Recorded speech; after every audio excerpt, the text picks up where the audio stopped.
귀한 찬양 감사합니다. 하나님이 새해를 이루실 새해가 밝았습니다. 어제 송군영 영신 예배 때 뵀는데 오늘 또 뵌 한 분이 그러시더라고요. 1년 만에 만났다고. 여러분 1년 만에 또 만난 분들 많으신데 새해 복 많이 받으시기를 바랍니다. 우리 옆에 분하고 뒤에 분하고 인사하겠습니다. 새해 복 많이 받으세요. 우리 같이 인사하겠습니다. 우리가 힘겨운 세상을 살고 있지만 하나님께서 저와 여러분에게 순간마다 힘을 허락해 주실 줄로 믿습니다. 우리 한 번 더 옆에 분 뒤에 분하고 인사하겠습니다. 힘내시기 바랍니다. 우리 같이 인사하겠습니다. 올해는 특별히 새해가 얼떨결에 온 것 같아요. 벌써 1월 1일인가. 그런데 놀랍게도 우리 인생도 이렇게 얼떨결에 하나님 부르시면 갈 것 같아요. 오늘 하루하루 깨어있지 않으면 하나님 오늘 불러가실 수도 있는 거 아니겠어요? 저와 여러분이 올해 새해가 늘 깨어서 기도하면서 하나님의 도우심을 얻는 우리 성도님들 됐으면 좋겠습니다. 우리 마지막으로 인사하겠습니다. 하나님이 도우십니다. 우리 같이 인사하겠습니다. 잠깐 기도하겠습니다. 좋으신 하나님 너무나 감사를 드립니다.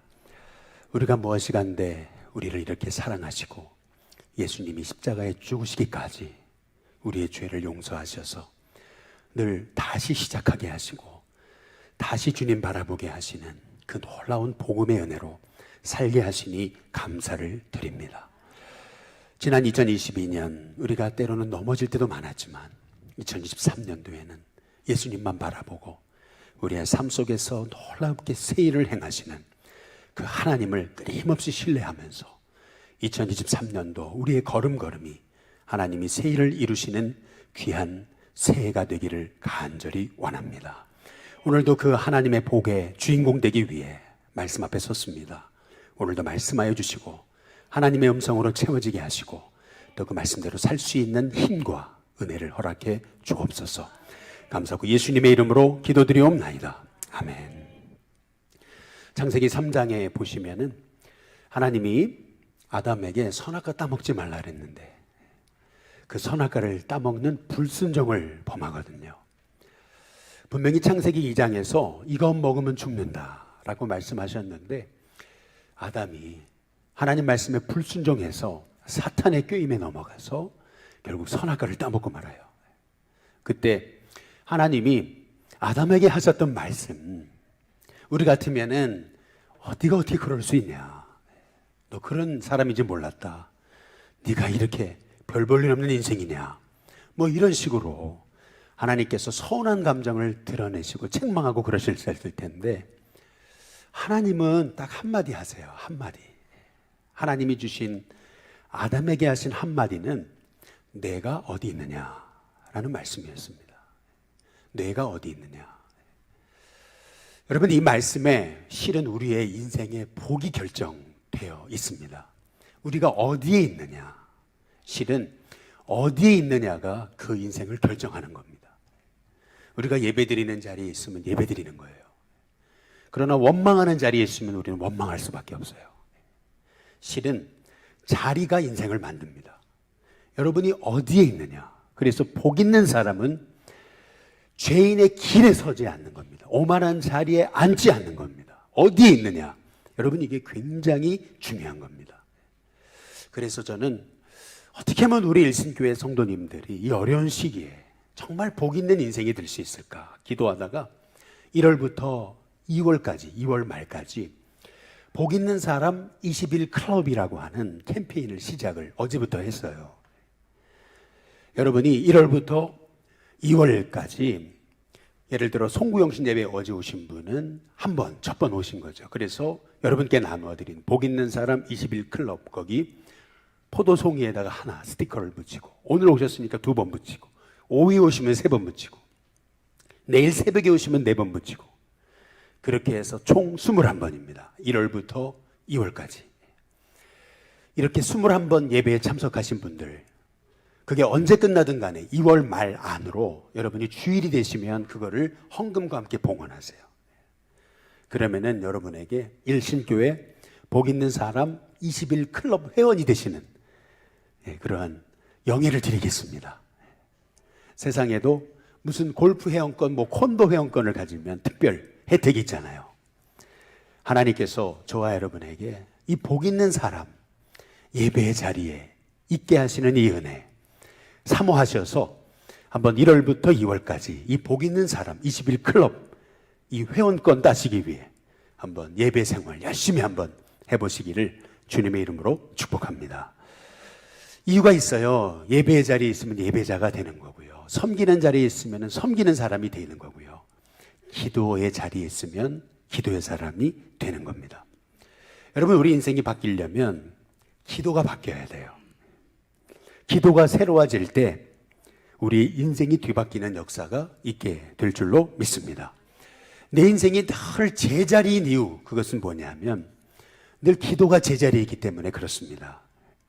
기도는 인생을 바꾸는 위대한 힘인데 우리가 그 기도의 특권을 얻었음에도 불구하고 우리가 기도하지 못하잖아요. 그러나 아무리 보잘것없는 인생이라도 차원이 다른 기도를 시작할 때 차원이 다른 인생을 살아가는 은혜가 있게 될 줄로 믿습니다. 왜 우리가 차원이 다른 기도를 시작하면 차원이 다른 인생으로 바뀌는 거냐면 기도는 하나님과 접속되는 거기 때문에 그래요. 우리가 염려하고 걱정하고 그리고 두려워하고 낙심하고 그러면 세상과 문제와 접속이 돼요. 그러나 하나님을 바라보고 기도하기 시작하면 하나님과 연결되기 시작합니다. 내 인생이 하나님과 연결되는데 내 인생이 복이 되지 않을 수가 없는 거예요. 그래서 오늘 장로님 기도하신 것처럼 너는 내게 부르짖어라. 하나님이 우리에게 차원이 다른 인생을 살게 하시려고 끊임없이 기도의 자리로 우리를 초청하시는 거예요. 기도하기 시작하면요, 참 비천하고 연약했던 인생이 하나님이 쓰시는 복의 주인공이 됩니다. 결심만으로는 안 돼요. 노력만으로는 안 돼요. 하나님이 도우시는 기가 막힌 인생이 돼야 돼요. 하나님이 도우시는 기가 막힌 인생이 되려면 기도해야 됩니다. 기도가 시작돼야 돼요. 기도가 바뀌어야 돼요. 늘 기도로 살아야 돼요. 제가 청년 시절에 내가 살고 있는 곳에 아주 기도하는 교회로 소문난 교회가 하나 있었어요. 당시에는 조그만 교회였습니다. 평일날인데 예배 시간 아니네요. 그런데 저녁 시간에도요, 가보면은요, 기도하는 사람이 바글바글했어요.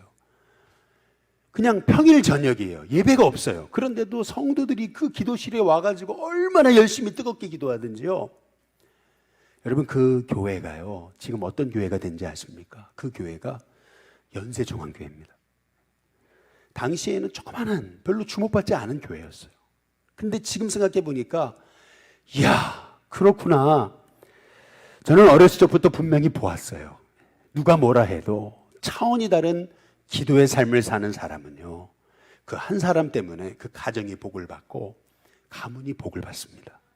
기도의 사람이 있다는 것은 그 가정에 어떤 문제가 있어도 문제를 해결하시는 하나님의 능력이 임한다는 그런 증거예요. 그래서 기도하셔야 돼요. 염려하면 하나도 문제 안 받게. 염려하고 걱정하고 낙심하면 원통한 일만 생겨요. 늘 원통하다 그러다가 하나님 불러가시는 거예요. 그러나 기도하기 시작하면 그 원통이 형통으로 바뀌는 은혜가 있게 될 줄로 믿습니다. 제가 홍천에서 제가 목회할 때 아주 어려운 농촌 시골교회 개척교회니까요, 어렵게 아주 오래된 봉고차 하나를 구입을 해가지고요, 그거 끌고 다니는데요, 이렇게 겨울이 되면은요, 눈이 홍천에 많이 오잖아요. 그러면 눈 안 쓸어요. 차가 지나가면은 눈이 차 밑으로 다 들러붙는 거예요. 차가 뜨거웠다가 그래서 밑이 다 눈이 이렇게 들러붙으니까 녹잖아요. 그렇다가 주차를 해놓고 나면은요, 엔진이요, 거기 얼어붙어가지고, 물과 함께 얼어붙어가지고 시동이 안 걸립니다. 이른 아침에 어디를 가야 되는데 시동이 안 걸려요. 그러면 어떻게 하냐면은 사택에서 멀티탭을 연결해가지고, 그래서 그 멀티탭 끝에다가 헤어드라이기를 연결해가지고 10분이고 20분이고 30분이고 엔진을 녹이는 거예요.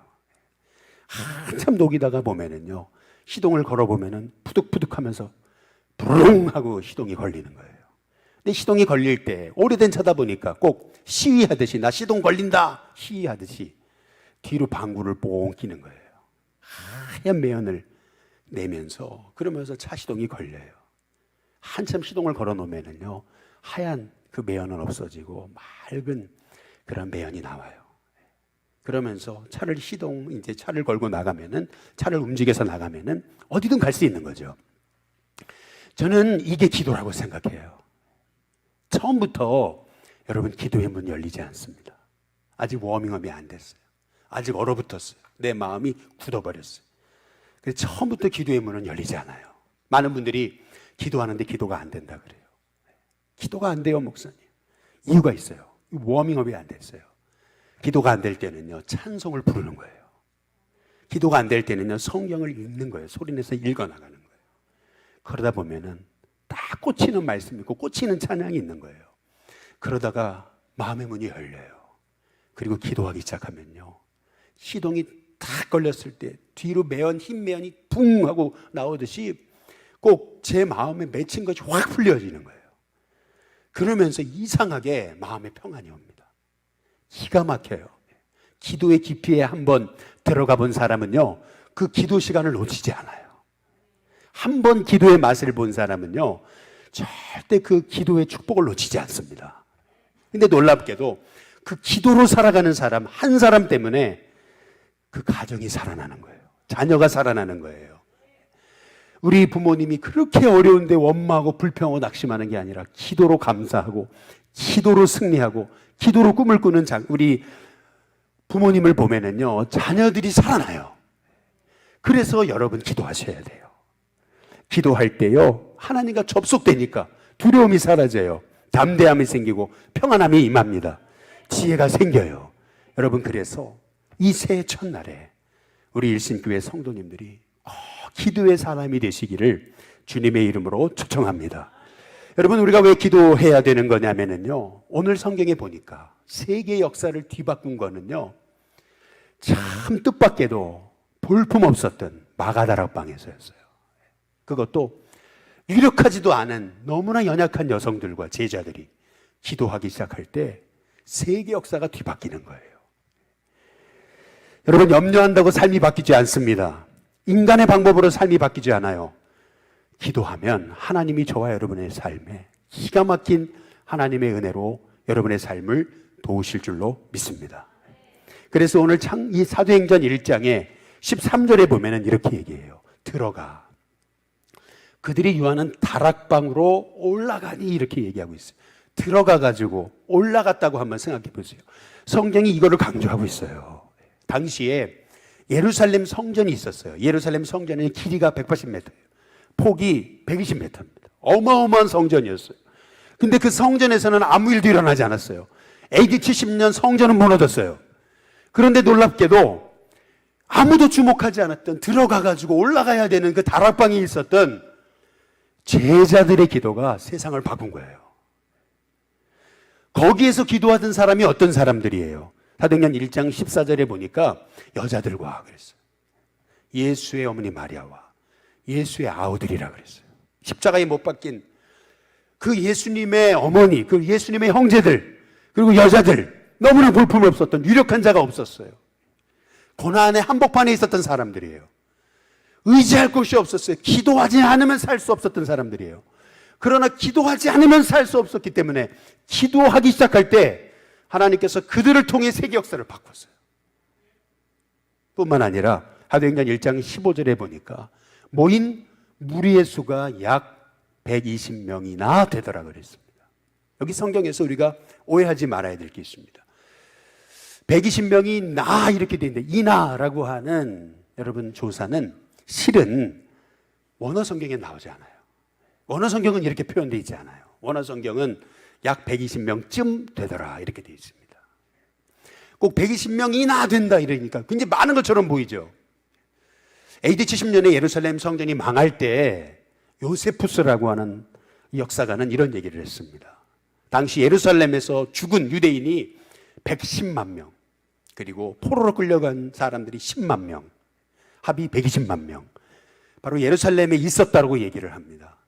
그러면 예수님 당시에도 한 120만 명이 예루살렘에 살았을 텐데 120만 명에 비하면 120명 되는 마가다락방에 있었던 여성들, 예수의 어머니 마리아, 그리고 예수의 형제들, 여러분, 120명은 120만 명에 비하면 아무것도 아닌 숫자예요. 120명이 나 되더라가 아니고 120명 밖에 안 되는 거예요. 그러나 그들이 세계 역사를 바꾸는 거예요.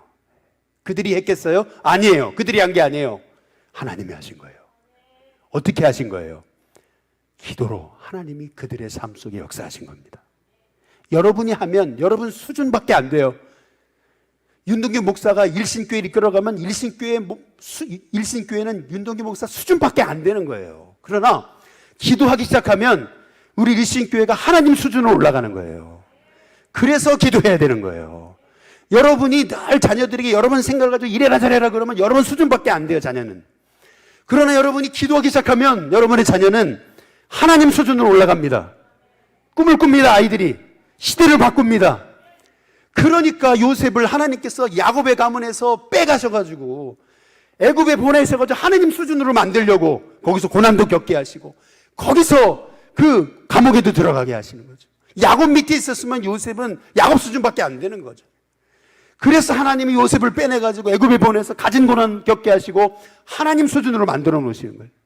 저는 우리 신교회 성도님들이 정말 자녀를 위해 이제는 기도할 수 있게 되기를 주님의 이름으로 축복합니다. 그럼 어떻게 기도해야 되는가? 오늘 여기 사도행전 1장 12절에서 13절에 보시면은 여기 잘 보세요. 앞에 PPT를 보시면은 이렇게 얘기합니다. 제자들이 감람원이라는 산으로부터 예루살렘에 돌아오니 이 산은 예루살렘에서 가까워 안식일에 가기 알맞은 길이라. 들어가 그들이 요하는 다락방으로 올라가니. 여러분 잘 보세요. 제가 이 말씀을 잘 보라고 말씀드리는 이유는 뭐냐면 빨간 글씨를 잘 보세요. 제자들이 예루살렘에 돌아왔어요. 그리고 다락방에 올라가니. 여러분 이렇게 표현하면 너무나 명확하게 말씀이 들어와요. 그런데 그 중간중간에 보면 장황한 설명들이 있어요. 여러분 이 설명은 헛되게 한 설명은 아니에요. 다시 다음 PPT 보여주시면 다음 사도행전 1장 12절 13절 다음 PPT를 한번 보여주시면 이렇습니다. 잘 보세요. 똑같은 말씀이에요. 근데 강조점을 보세요. 제자들이 감람원은 산으로부터 예루살렘에 돌아왔어요. 이 산은 예루살렘에 가까워 안식일에 알맞은 길이다. 들어가 그들이 요하는 다락방으로 올라가니. 여러분 여기 잘 보세요. 그냥 제자들이 예루살렘에 돌아와 다락방으로 들어갔다 이렇게 하면 될 것을 여기 보면 감람원이라는 산을 강조하고 있습니다.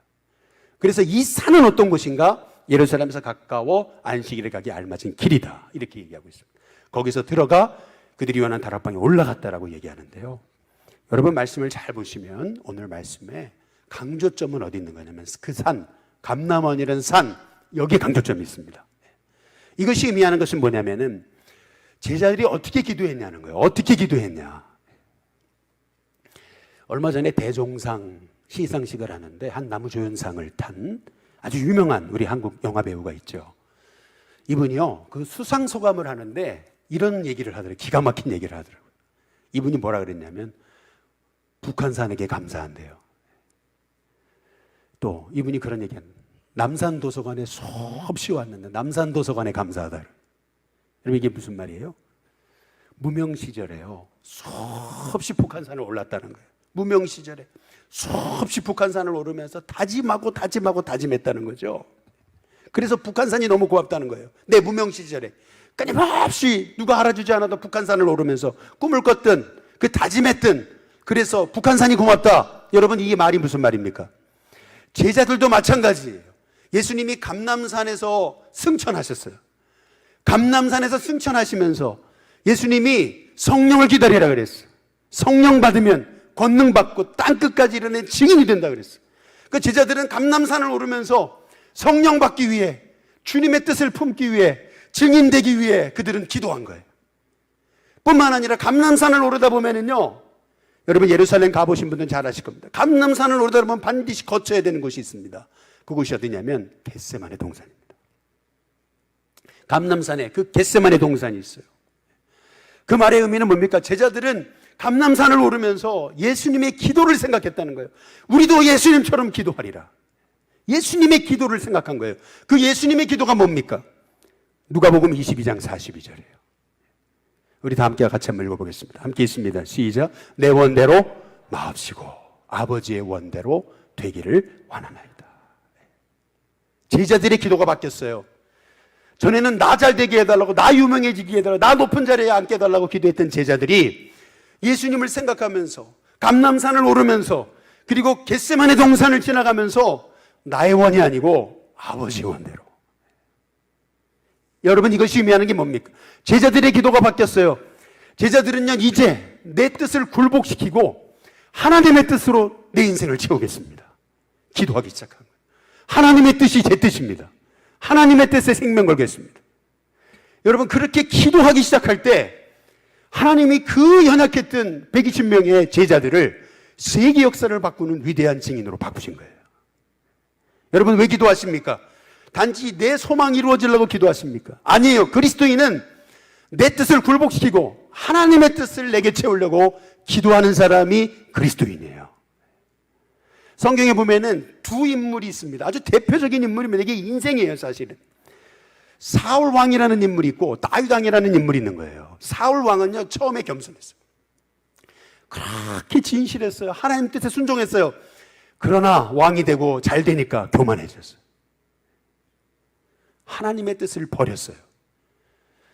자기를 하나님의 뜻에 굴복시킨 게 아니고 하나님의 뜻을 자기 뜻에 굴복시켜버렸어요. 그러니까 하나님이 멀어지세요. 하나님 버리세요. 그러나 다윗은 아니에요. 다윗은요, 어렸을 적에 골리앗 때려 눕혔어요. 사람이요, 너무 젊어서 잘 되면은요, 자기가 대단한 줄 알아요. 하나님은요, 다윗이 골리앗을 때려 눕혔을 때 그 다음에 끊임없이 하나님은 다윗에게 고난을 주십니다. 10년 이상 광야 생활을 하게 하십니다. 끊임없이 그를 부서뜨리세요. 고난을 허락하세요. 어려움을 당하게 하세요. 눈물을 흘리게 하세요. 그런데 그 과정이 자기를 굴복시키는 과정이었어요. 그러자 물론 다윗이 왕이 되고 잠깐 한눈 팔고 큰 죄를 범했지만 결국 다윗은 자기 뜻을 굴복시키고 하나님의 뜻을 채우는 인물이 되는 거예요. 그래서 그 다윗을 통해서 예수님이 오시는 거예요. 그래서 우리의 신앙생활이란 어떤 거냐면 내 뜻을 굴복시키는 과정이에요. 그리고 하나님의 뜻을 내 인생에 채우는 게 그게 바로 신앙생활이에요. 하나님의 뜻이 내 가슴에 충만할 때 나같이 연약한 사람을 통해서 하나님이 하나님의 뜻을 이루시는 거죠. 그게 기도예요. 그게 세상 기도와 달라요. 우리의 기도는 하나님의 뜻을 이루기 위해, 하나님의 뜻을 내 삶에 채우기 위해 나를 굴복시키고 하나님의 뜻을 내 마음속에 채우기 위해 기도하는 것이 저와 여러분의 기도입니다. 그렇게 기도할 때 놀랍게도 하나님은 나머지 다 책임져 주시는 거예요. 그렇게 기도할 때 우리를 성령으로 새롭게 하세요. 저는 우리 신교회 성도님들이 정말 나의 원대로가 아니고 아버지의 원대로, 여러분, 이것이 저와 여러분의 기도가 될 수 있기를 주님의 이름으로 축복합니다. 그런데 오늘 여기 말씀에서 우리가 기억해야 되는 것은 그들이 기도만 잘한 게 아니에요. 기도만 잘했다고 생각하면 여러분 착각이에요. 그들이 잘한 게 또 있습니다. 그게 뭐냐면 사도행전 1장 13절에서 14절에 보시면은요, 보세요. 그들이 들어가 요한은 다락방으로 올라갔다고 얘기합니다. 다락방 한번 생각해 보세요. 아무리 다락방이 넓어도 120명이 들어갔습니다. 그러니까 얼마나 비좁겠어요. 120명이 들어갔으니까. 여기도 여러분 한번 잘 생각해 보세요. 이 인원이 다락방에 들어갔던 거 생각해 보세요. 그럼 얼마나 비좁겠어요. 그러니까 베드로, 요한, 야고보, 안드레 쭉 120명 이 사람들의 이름을 얘기하잖아요. 그들이 서로 이렇게 그 비좁은 공간에서 서로 부둥켜 안고 그들이 기도할 수밖에 없었음을 말하고 있는 거예요. 그런데 14절의 끝에 보면은 이렇게 얘기합니다. 여자들과 예수의 어머니 마리아와 예수의 아들과 그 다음 뭐라 그래요? 더불어. 여러분, 이 더불어, 제자들이 잘한 게 더불어입니다. 어떻게 더불어냐면요, 여기 잘 보세요. 베드로와 요한은 서로 사실 베드로는 유부남이고요, 요한은 아주 젊은 청년입니다. 그런데 이 베드로와 요한이 서로 더불어가 된다. 여러분, 이게 기적이에요, 사실은.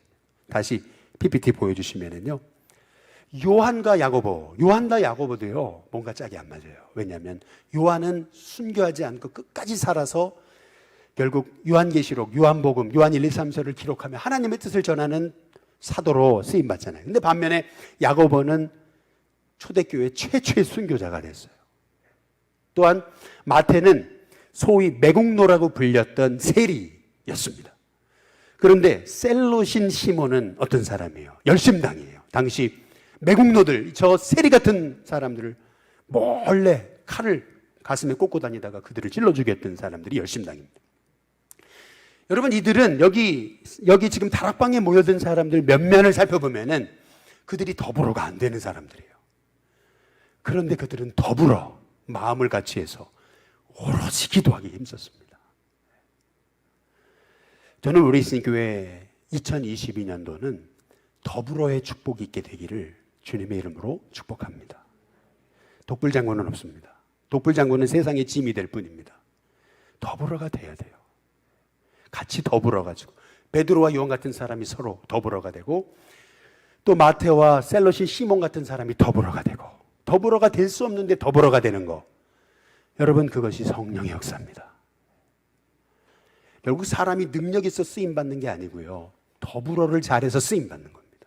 꼭 잘 되는 사람들을 보면은 그렇게 잘 옆에 사람 섬기면서 더불어를 잘해요. 우리 일신교회가 복을 받으려면은요, 더불어의 축복이 있어야 됩니다. 더불어 모이고, 더불어 만나고, 더불어 교제하고, 더불어 섬기고, 나 혼자 섬기고, 나 혼자 일하고, 이게 아니고 더불어, 늘 더불어 기도하고 말이에요. 저희 일신교회가 이런 축복의 은혜가 있게 되시기를 주님의 이름으로 축복합니다. 어제 송구영 예배를 마치고 우리 아이들하고 같이 잠깐 얘기하는 시간을 가졌습니다. 제 아들이 갑자기 느닷없이 던졌던 질문이, 아빠, 새해는 아빠 소원이 뭐야? 물어보더라고요. 그 새해 소원이 뭐지 나한테? 그냥 얼떨결에 우리 아들하고 그런 얘기를 했어요. 올해는 더 많이 사랑하게 해달라고. 그게 내 소원이다. 근데 저도 모르게 나온 말인데, 그렇구나, 내가 더 사랑하지 못했구나 라는 생각을 해보면서, 우리가 정말 주님의 사랑을 본받는 사람이라면 우리 인생이 더불어의 축복이 있지 않겠냐는 거죠. 여러분, 더불어가 돼야, 다시 PPT를 띄워보시면은 사도행전 1장 14절에 잘 보세요. 더불어가 돼야 마음이 하나가 됩니다. 더불어 마음을 같이 하여. 그래서 오로지 기도하기 힘쓸 때 이 초대교회가 세상을 바꾼 거예요. 기도만 열심히 한다고 되지 않아요. 더불어가 돼야 돼요. 마음이 하나가 돼야 돼요. 그래서 오로지 기도에 힘써야 돼요. 여러분, 그래야 우리 일신교회가 정말 이 땅의 소망이 되는 교회가 되는 줄로 믿습니다. 실은요, 마음이 하나가 된다는 건 성령의 역사예요. 마귀가 있는 곳에는 늘 마음이 분열돼요. 어떻게든 사람을 분열시켜요. 그러나 성령님은 아니세요. 삼위일체 하나님은 어떻게든 우리의 마음을 하나로 묶어 가시는 거예요. 마음이 하나가 됐다는 것은 그 공동체가 성령이 역사하시는 공동체가 됐다는 거예요. 우리 일신교회도 성령이 역사하시는 공동체가 되면 더불어의 축복이 일어나서 마음이 하나가 됩니다. 그런 은혜가 우리 일신교회 가운데 있게 되기를 주님의 이름으로 축복합니다. 어떤 일이든요, 마음이 분열되면은 잘 될 일도 안 돼요. 어떤 일도 안 돼요, 사실은. 근데 마음이 하나가 되면요, 안 될 일도 돼요. 마음이 하나가 되면요, 아무리 연약한 사람들이 모여도 위대한 일을 해내는 거예요. 그래서 오늘 이 사도행전에 성령이 임하신 그 공동체의 비결, 그것은 뭐니 해도 끊임없이 예수님 생각하면서 감람산을 오르내리면서 겟세마네 동산을 오르내리면서 내 뜻을 버린 거예요. 내 뜻을 버리니까 더불어가 돼요. 더불어가 되니까 마음이 하나가 돼요. 마음이 하나가 되고 기도하기 시작하니까 거기 성령이 임한 겁니다. 우리 일신교회에 이런 축복의 은혜가 있게 되시기를 주님의 이름으로 축복합니다. 우리 일신교회 76년의 역사를 올해 시작합니다. 일신교회를 처음 세웠던 분들이 왜 일신교회를 일신교회라고 그러셨는가 한번 생각해 봤어요. 일신 뭡니까? 한 믿음 아니에요? 이 한 믿음이 뭐예요? 한 마음이잖아요. 한 마음이 안 되면 한 믿음이 안 되는 거예요. 한 믿음으로 한 몸이 돼요. 날마다 새롭게. 여러분, 그 출발점이 뭐냐면 한 마음, 더불어가 돼야 돼요. 더불어. 여러분, 여러분의 인생이 더불어 살면요, 여러분 자녀들도 배웁니다.